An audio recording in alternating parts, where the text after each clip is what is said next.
मैं Vaishali Saxena, SK India news के लिए। मोदी जी का संकल्प विकसित भारत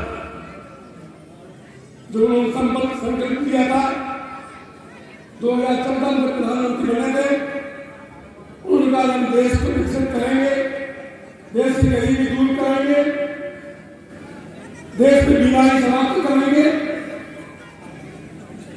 कोई भी व्यक्ति बिना मकान के नहीं रहेगा, सभी के घर में शौचालय होना चाहिए, सभी को दवा का अधिकार मिलना चाहिए, हर बच्चे की पढ़ाई होनी चाहिए। और इस दिशा में उन्होंने सतत अभियान प्रारंभ किया। स्वच्छता के अभियान के लिए जो विकसित राष्ट्र की पहली पहचान होती है, गली कूचे और नगर गाँव साफ होना चाहिए और हर गाँव में शौचालय की प्रबंध किया गया।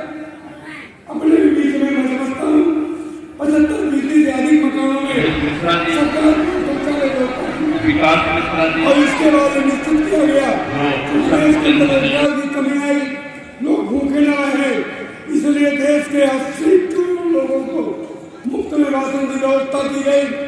भाइयों, देश की आबादी 140 करोड़ है, जिसमें 80 करोड़ लोगों को भारत सरकार की ओर से मुफ्त भोजन की व्यवस्था है। राम जी अपने भव्य मंदिर में आ रहे हैं और राम जी अपने भव्य मंदिर में आ रहे हैं जो आप सबने 2014 में भारत के बैकवर्ड परिवार के, गरीब परिवार के व्यक्ति को वोट के माध्यम से आशीर्वाद दिया था। तो उन्होंने राम जी के आने के पहले संपूर्ण भारत में सरकार को पहली बार आपके चरणों में, आपके घर तक उतार दिया और संपूर्ण पूरे भारत के अंदर हर गांव के अंदर सरकार आती है और आपसे पूछती है कि आपका राशन कार्ड बना कि नहीं बना, आपसे पूछती है कि आपकी पेंशन आई कि नहीं आई, आपसे पूछती है कि आप उज्ज्वला गैस का कनेक्शन प्राप्त किए कि नहीं प्राप्त किए, आपसे पूछती है कि आवास प्राप्त किए कि नहीं प्राप्त किए। मित्रों, ये राम राज्य की ओर एक बढ़ता हुआ कदम है। आदरणीय नरेंद्र मोदी जी और उत्तर प्रदेश के आदरणीय मुख्यमंत्री योगी आदित्यनाथ जी ने आपके घर तक सरकार को पहुंचाने का काम किया। यही राम राज्य के बढ़ते हुए चरण है। आप कल्पना करिए और 10 साल पहले की कल्पना करिए, 2024 की शुरुआत हो गई है और 2014 के पहले की कल्पना करिए। कांग्रेस के प्रधानमंत्री होते थे राजीव गांधी जी कहते थे जब मैं दिल्ली से 1 रुपया भेजता हूँ तो केवल जिसको मिलना चाहिए उसको 15 पैसा मिलता है, 85 पैसे का बंटवारा बीच वाले कर देते हैं। लेकिन जब भारत के अंदर नरेंद्र मोदी जी 14 मई में सत्ता संभालते हैं तो उन्होंने कहा कि किसी गरीब को हम जितना पैसा और जितने संसाधन देंगे उसमें किसी बचौलिए का कोई घोटाला नहीं होगा। इसीलिए संपूर्ण भारत के अंदर 85 करोड़ लोगों को जनधन के माध्यम से बैंक में जोड़ने का काम किया।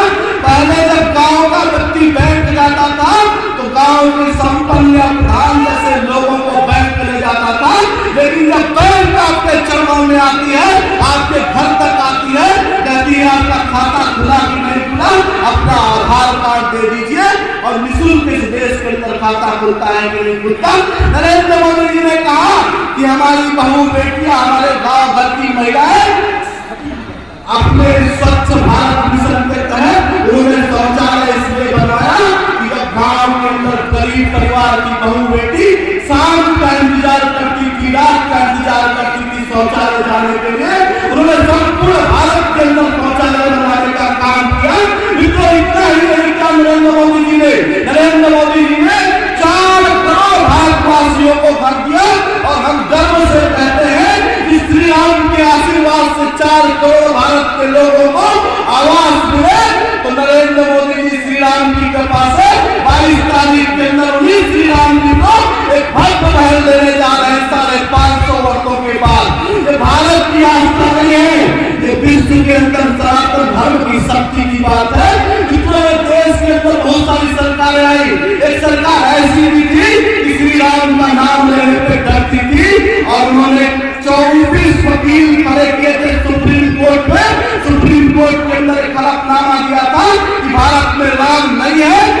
में राम का कोई अस्तित्व नहीं है, राम काल्पनिक है। आज शाम को आप सब जाना और अपने परिवार के साथ बैठ करके भोजन करना और अपने घर वालों से पूछना कि राम काल्पनिक है।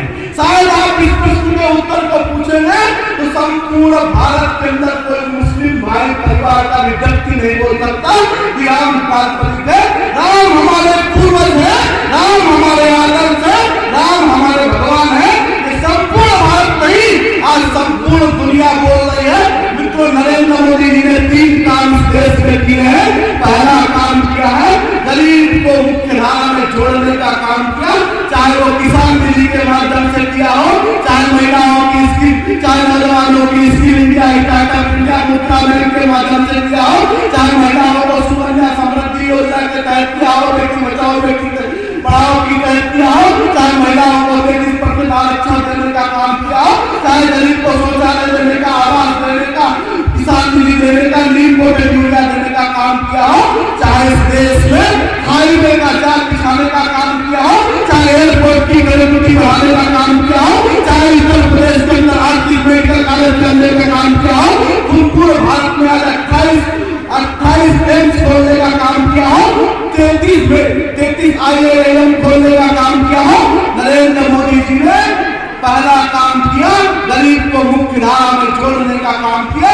दूसरा काम किया भारत के अंदर सड़कों का, मेडिकल कॉलेज का, एयरपोर्ट का जाल बिछाने का काम किया।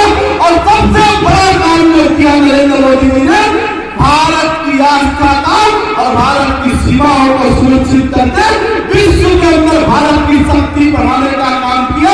आज भारत की जो सीमाएं हैं, भारत की जो सेना है, वो दुनिया की सबसे बड़ी ताकतवर सेना खड़ी हो गई है। मित्रों, आज नरेंद्र मोदी संबोधित करने का काम होता है। और पिछले साल एक घटना हुई थी, यूक्रेन और रशिया के बीच में एक युद्ध चला था और सारे के सारे देश उस युद्ध को रोकना चाहते थे। भारत के बच्चे वहां पर मेडिकल की पढ़ाई कर रहे थे, विश्व के सारे नेता भारत को ओर रहे थे।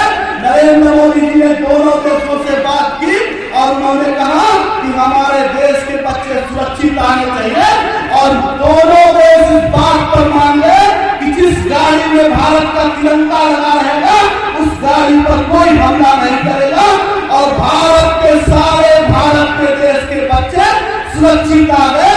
जिस समय संपूर्ण भारत के अंदर कोरोना चल रहा था, पहले कोई बीमारी आती थी तो भारत का प्रधानमंत्री झोली लेकर के विदेशों की तरफ झांकता था, लेकिन जब कोरोना जैसी महामारी आई तो भारत के वैज्ञानिक डॉक्टरों को मोदी जी ने आशीर्वाद दिया, कहा जितना पैसा लगेगा लेकिन दुनिया के सबसे पहली वैक्सीन बना करके तैयार कर दिया।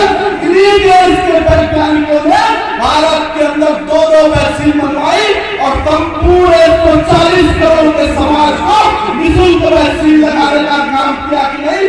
आज दुनिया रिसर्च कर रही है कि एक तरफ वैक्सीन बन गई और 180 करोड़ परिवारों को निःशुल्क राशन दिया गया कि नहीं दिया गया, बताओ। उस समय उज्ज्वला गैस का एक सिलेंडर निःशुल्क दिया गया कि नहीं दिया गया। इन महिलाओं के खाते में 500 रुपए डालने का काम किया गया कि नहीं किया गया।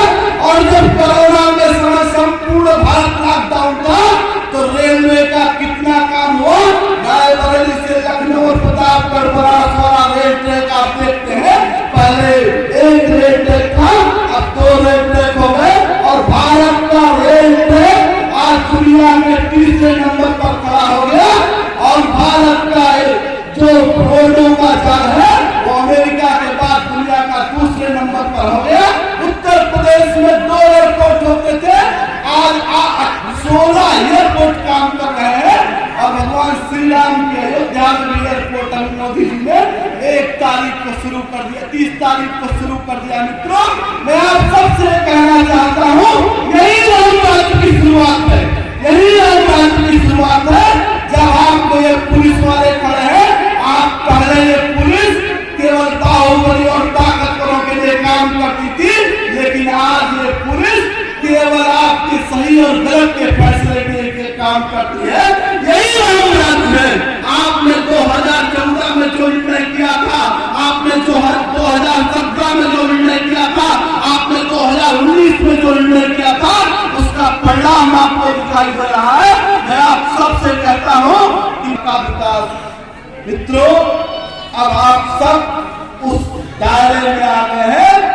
आप सबको भी नरेंद्र मोदी जी को आशीर्वाद देना चाहिए। और रायबरेली उस आशीर्वाद से वंचित रहा, 14 में वंचित रहा, 19 में भी वंचित रहा।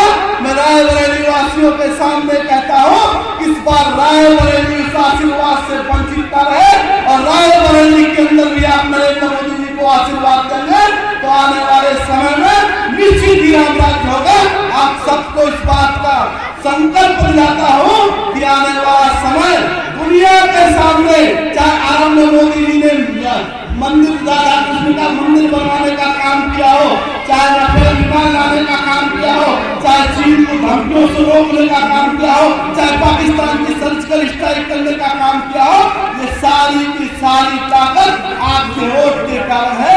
इसीलिए आपसे निवेदन कर रहा हूँ, प्रार्थना कर रहा हूँ कि शक्ति को और ताकत से बढ़ाइए। इतना ही कहूंगा, जो राम का नहीं हुआ वो किसी काम का नहीं हुआ। आज तक की सरकारें, सारे सरकारें बैठी रही, आज केवल मोदी जी की हिम्मत है कि अयोध्या के अंदर 22 तारीख को सरजू स्नान करके राम जी को स्थापित करने के लिए आ रहे, राम जी के नए भवन में लाने के लिए आ रहे। आप सब 2024 में आशीर्वाद दे। इतना ही कहकर के अपनी वाणी को विराम देता हूँ। हमारी मातृशक्तियाँ, निवेदन है कि सभी लोग अपने अपने स्थान पर 10 मिनट और बैठ जाएं। उपस्थित बुजुर्ग सबको हमारा यथोचित प्रणाम। भाई दिनेश ने इतना बढ़िया संबोधन किया और कुछ भी नहीं रखा हमारे लिए बताने के लिए, सब कुछ भाजपा और सरकार के बारे में बताया। मैं ये धन्यवाद के पात्र हैं। मैं आप लोगों को यही बताना चाहता हूं कि जरा सोचने और समझने की बात है। भारतीय जनता पार्टी जितना इस संगठन को मजबूत कर रही है, हम आप लोगों को बताना चाहते हैं कि संगठन का मतलब क्या होता है। संगठन का शाब्दिक अर्थ होता है ऐसी सार्थक गांठ जो कभी न छूटे। सा का मतलब सार्थक, गठन का मतलब गांठ। ऐसी गांठ जो सार्थक गांठ कभी न छूटे, जिससे सा हटा दो तो केवल गठन बचता है। गठन का मतलब होता है वो गांठ कभी भी खोली जा सकती है।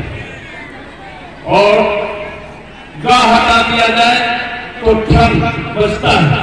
ठन का मतलब हो जाता है कि विवाद, और जहां विवाद हुआ और ठा हटा दो तो ना बचता है, कुछ नहीं बचता। विवाद के बाद ये 4 अक्षर संगठन है और यही 4 अक्षर, ये चारों हमने अपने व्याख्या में यही शारीरिक संगठन के 4 वर्ण हैं जो ब्राह्मण, क्षत्रिय, वैश्य, शूद्र के भागों में बटे हैं। आज राजनीतिक पार्टियों ने इनको ऐसा बंटवारा किया है कि संगठन शारीरिक संगठन नहीं रह गया।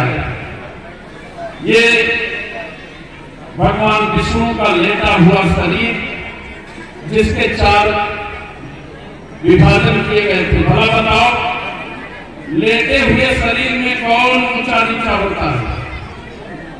यदि शरीर लेटा है तो संगठन में सभी बराबर होते हैं कि नहीं? ये पद्मनाभ स्वामी का लेटा हुआ शरीर, जिसके 4 विभाग किए गए, 4 जातियों में बांटा गया, उस शरीर में सभी बराबर हैं। लेकिन आज राजनीतिक पार्टियों ने भी उसका बंटवारा किया है। यदि हम सोचे कि ब्राह्मण सिर है और सबसे ऊंचा है तो बिना पैर के काम नहीं चलेगा। और जब कोई कष्ट आता है तो सर बताओ भला, हमको झुकाना पड़े तो पंडित जी के चरणों में ही तो झुकेगा। यदि सर पंडित जी है और चरण सूत्र है और वही पंडित ब्राह्मण सर चरणों में नहीं पड़ता है तो ऊंच नीच का भाव क्यों आता है? मैं समाज से पूछना चाहता हूं। यदि ये भुजाएं छत्री हैं तो चाहे पैर को जरूरत पड़े, चाहे पेट को जरूरत पड़े, चाहे सर को जरूरत पड़े, ये भुजाएं उस जगह पहुंच जाती हैं सेवा करने के लिए। यदि पेट वैसे है तो ये सबको समान संचालन पहुंचाता है, ताकत पहुंचाता है, चाहे पैर को भी देना पड़े, चाहे सर को भी देना पड़े, पूरा पाचन तंत्र। तो सब एक दूसरे के पूरक हैं, इसमें कोई छोटा बड़ा नहीं है। कहने का अर्थ है इस शारीरिक संगठन को, इस जातिवाद को समाज से हटा दिया जाए। विनम्र निवेदन यही है, किसी के बहकावे में ना आ करके इस शारीरिक संगठन को भी 4 विभाजन जो हुए हैं, क्षत्रिय ब्राह्मण क्षत्रिय वैश्य शूद्र का, ये सब बराबर हैं, एक दूसरे के पूरक हैं। सौभाग्य से मैं क्षत्रिय का बेटा होने के नाते इसलिए कह रहा हूं कि मेरी जरूरत चाहे पैर को पड़े तो सेवा के रूप में पहुंच जाता है, और चाहे सर की जरूरत पड़े तो सर पे पहुंच जाता है। सर झुकने ना पाए तो ऐसे रख दिया जाता है। तो सबसे बड़े सेवक तो हम ही हैं। यदि मानना हो किसी को तो क्षत्रिय को सबसे छोटा मान करके चलो, और सबसे बड़ा सेवक मान करके चलो। मैं सौभाग्यशाली समझूंगा कि क्षत्रिय ही सबसे बड़ा सेवक है। आप लोग सब लोग सम्मान के पात्र हो, चाहे जिस कास्ट के हो, चाहे जिस कौम के हो। बहुत लोग सनातन पे उंगली उठाते हैं।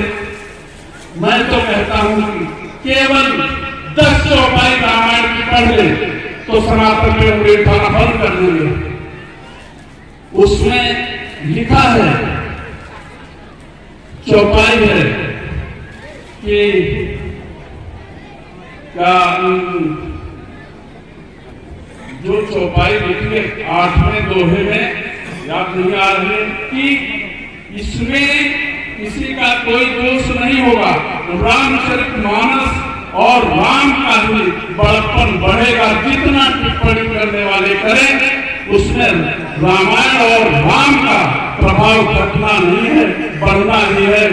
मैं जरूर आप लोगों से चाहूंगा कि चाहे राम हो, चाहे रामचरितमानस हो, ये हर घर में व्याप्त होना चाहिए। और जिस तरह से आज ये आदित्य कुलभूषण शिरोमणि श्री रामचंद्र जी का मंदिर बना और स्थापना होने जा रही है, इसका नाम का प्रभाव है। नाम का प्रभाव कि ये आदित्य कुल के थे, और दोबारा जब जीर्णोद्धार अयोध्या का हुआ तो विक्रमादित्य के नाम वो भी आदित्य कुल के थे। और आज योगी आदित्य ने इसका पुनरुद्धार किया है। ये बहुत बड़ा नाम का प्रभाव है। और इस नाम के प्रभाव में लिखा है, नाम एक तापस्वी, राम एक तापस्वी तारी, नाम कोटि खल कुमत सुधारी, सबकी कुमत के सुधारक भगवान राम जब स्थापित होते जा रहे हैं तो बहुत खुशी का माहौल है। 22 तारीख को निवेदन है, सब लोग अपने अपने घरों में दीपक जलाएं, खुशियां मनाएं। और फिर से तब कहते हैं योग और राम राज्य को हमने नहीं देखा था। ये मेरा सौभाग्य है कि इस कलयुग में राम राज्य की स्थापना होने जा रही है।